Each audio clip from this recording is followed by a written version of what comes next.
On a misty night, a dense fog envelopes the ground like a thick, cold blanket. The stillness is only broken by the distant echo of a train whistle, a ghostly reminder of time when these tracks were buzzing with activity. Imagine yourself walking along this abandoned stretch of railway, where the rusty lines are lost beneath the dense, invasive vegetation.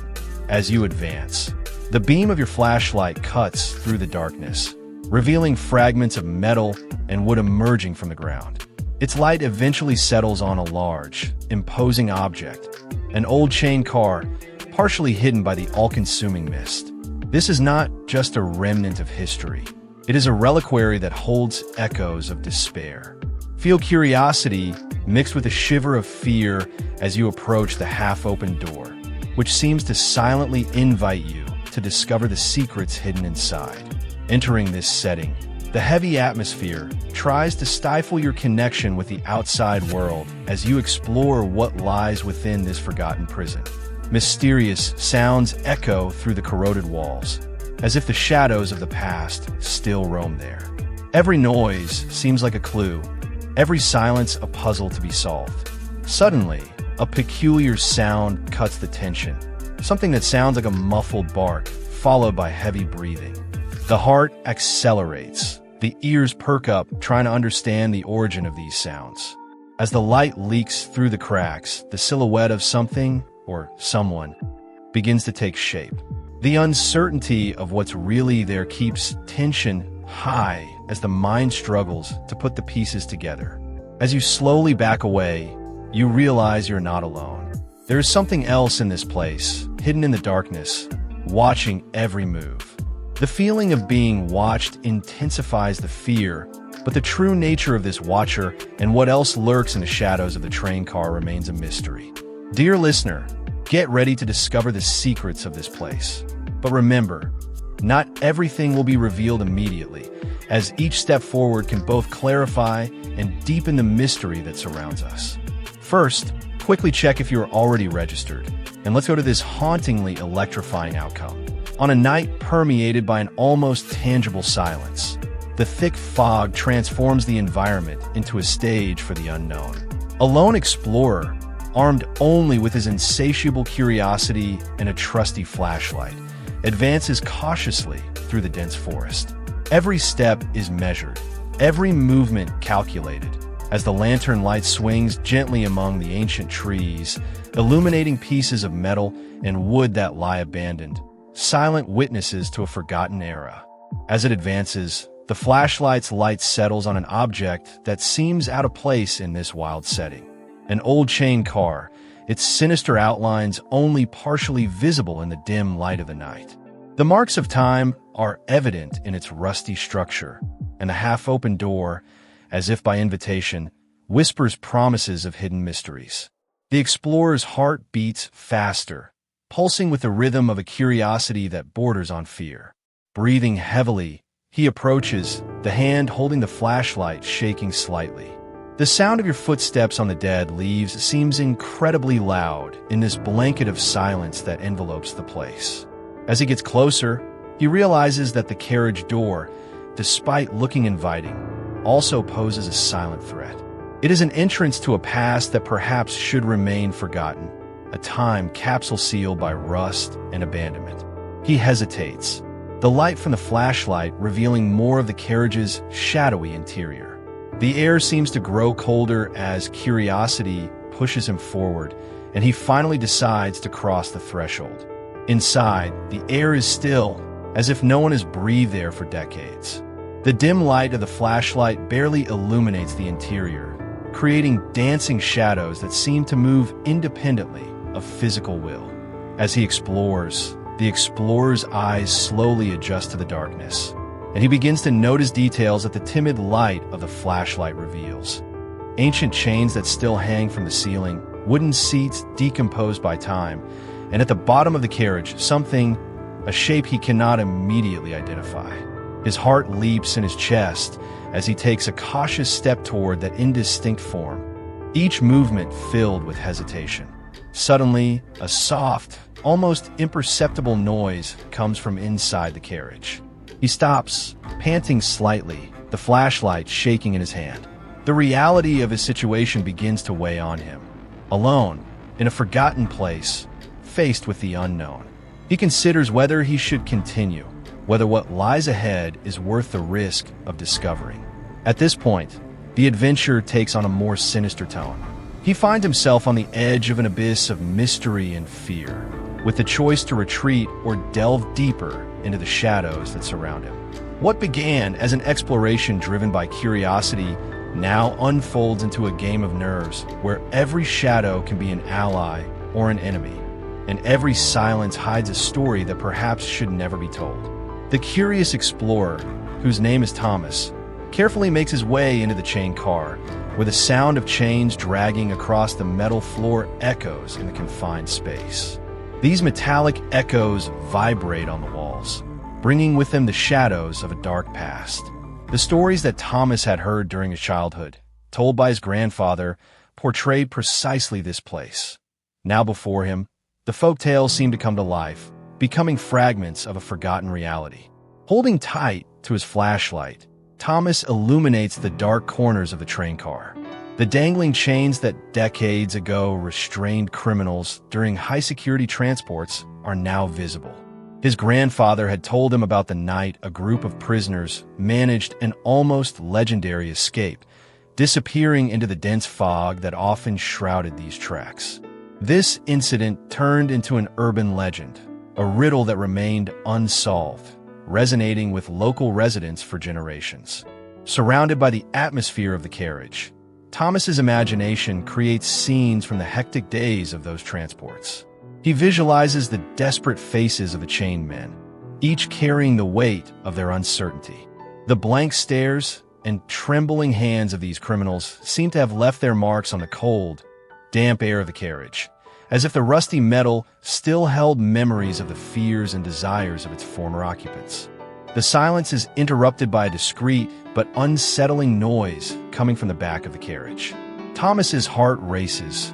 He hesitates briefly, pondering whether to advance into the darkness ahead of him. However, his curiosity drives him to continue.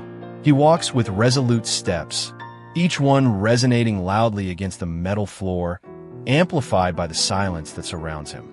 As he gets close to the source of the sound, an icy wind creeps in through a gap in the carriage, making the overhead chain sway and sending chills down Thomas's spine. His flashlight then reveals an old metal trunk, covered in layers of rust and dust. With shaking hands, he bends down to examine the chest, wondering what he could find inside. Perhaps clues about the mysterious passengers of this train car or the legendary escape that has become part of local folklore. With reverence and a touch of awe, Thomas prepares to open the trunk, ready to uncover a forgotten chapter in this railroad's enigmatic history. As Thomas explores the old jail car, a sudden and unexpected sound interrupts the sepulchral silence that surrounds him. Muffled barks reverberate through the still air, emerging from somewhere deep within the metallic confines. Accompanied by the heavy, ragged breathing of someone or something, these sounds seem to struggle against the forced seclusion of years of abandonment. Thomas, flashlight in hand, freezes for a moment, his heart beating in turmoil in his chest. The tension-filled atmosphere builds, and he feels as if every sound could be a piece of a dangerous and unknown puzzle. Cautiously, he redirects the beam of the flashlight, allowing the light to slowly cut through the darkness that engulfs the interior of the car. The flickering light reveals parts of a confined space that appears to have served as a kind of temporary cell. The barks become more insistent and anguished as the light approaches their source, creating a disturbing echo off the rusty metal walls. The sound of barking, full of despair and fear, urges Thomas to continue, despite the hesitation that threatens to pin him in place. Advancing with measured steps, Thomas tries to decipher where exactly the noises are coming from. The air inside the carriage is cold, and a musty smell fills your nostrils, mixed with the metallic odor of rust and decay. As he approaches the source of the sounds, the light reveals a far corner of the carriage, where a figure is huddled. The silhouette is vaguely human, but the contorted position and frantic movements make clear identification difficult. At that moment, Thomas hears heavy, almost suffocated breathing, which seems to be struggling to remain calm and controlled. The sound is hauntingly human, and he realizes he is not alone in this forgotten relic. Fear and curiosity mix inside him, and although his instinct to escape begins to pulse through his veins, the need to understand what is happening keeps him in place. He calls out in a low voice, trying not to startle or provoke whoever or whatever is there. "Who's there?" he asks, his voice echoing eerily in the closed compartment. There is no immediate response, just the barking that now sounds more like a plea than a threat. Slowly, the figure begins to move in response to the light, revealing itself to be possibly a man, curled up and hugging a small animal, perhaps the dog whose barking he had heard. The discovery is both relief and a new enigma, and Thomas realizes that tonight has just taken an even more incomprehensible turn. What would drive a man and his dog to seek refuge in, or perhaps be forced into, this abandoned, time-forgotten place? As the light from Thomas's flashlight bathes the interior of the train car, two eyes shine in the darkness, capturing a beam of light and reflecting it back with intensity. The light reveals a human face, whose expression is a distorted tapestry of fear and madness, marked by the shadows dancing around it. The face, illuminated only for an instant, seems to instantly retract from the light, as if the simple contact with the light were a torment. Next to this face, in almost the same shadow, is the figure of a dog. The animal, whose eyes also capture and reflect light, appears simultaneously fearful and protective of its human companion. Both are confined, trapped in a small cage that is barely visible at the bottom of the car. The bars of the cage, corroded by time and humidity, tell the story of an unplanned confinement, a prison that became a death trap over the years. Thomas hesitates when he sees this scene. The man and his dog seem to have been forgotten by the world, caged like wild beasts, left behind in a train car that should have been empty and abandoned. The atmosphere carries an oppressive weight, a feeling of despair that permeates the walls of the carriage and infiltrates the lungs of anyone who dares to breathe that stale air. "Is everything okay?" Thomas tries to ask, his shaky voice echoing inside the rusty metal. There is no verbal response, just a look that alternates between confusion and visceral dread. The light from the flashlight flickered in Thomas's hand, casting grotesque shadows over the caged figures, intensifying the expression of horror on the man's face. The dog, sensing the growing anxiety, begins barking frantically, his voice hoarse from his time in confinement. Heart pounding, Thomas moves a little closer, curiosity overcoming fear. He realizes that the cage is a remnant of a time when the boxcar was used to transport criminals, but now only serves as an accidental prison for these two lost souls. The man seems unable to speak, his eyes speaking for him, begging for help without making a sound. Next door, the dog continues to bark, as if calling for help that should have arrived a long time ago. Thomas knows he can't leave them there, that he must do whatever he can to free them from this dark captivity. As Thomas tries to assimilate the alarming situation before him, a sinister presence watches him from the shadows, hidden among the trees that line the old chain car. Until this moment, this observer had remained hidden, his existence suggested only by the disturbing nature of the scenario Thomas had discovered. This observer, a psychopath who had made this forgotten place his domain, watched with watchful eyes, pondering Thomas's every move with cold, calculating interest. The psychopath's intention was clear, although his presence was not yet fully realized by Thomas. He assessed the explorer, trying to decide the best time to intervene or whether he should remain in the shadows, watching the events unfold that he himself had engineered. This game of hide and seek was part of his psychological torment, a way of manipulating and controlling the situation without revealing his hand. The cold night air seemed to grow even colder as the psychopath moved silently, each step calculated to avoid detection. He knew the terrain well, using darkness and dense vegetation as allies in his macabre game. The sound of barking and the flickering light of Thomas's flashlight were nothing compared to the calculating, observant stillness of the psychopath, who shaped fear and uncertainty like someone sculpting a work of art. Finally, as Thomas worked to understand how he could free the man and his dog, the psychopath decided that the moment of revelation was approaching. His eyes glittered with a mixture of anticipation and malice, knowing that the impact of his appearance would be all the more dramatic and terrifying the more Thomas became involved in the rescue attempt. This was the moment he had been waiting for, the climax of his disturbing spectacle.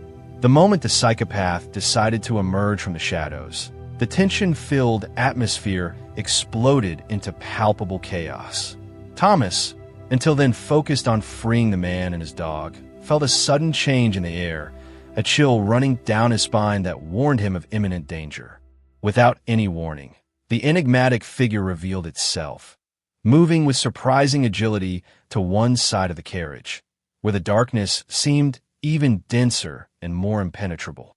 The psychopath stopped at the edge of the light, only partially visible. His eyes glowed with a fierce intensity, and his smile, although partially hidden by shadows, was undoubtedly malevolent. "You've come to the wrong place at the wrong time, Thomas," he said in a voice that mixed mockery with threat. His presence was as menacing as the stories Thomas had heard, but now he was facing this frightening reality face to face. Thomas tried to maintain his composure despite the fear that tried to overwhelm him.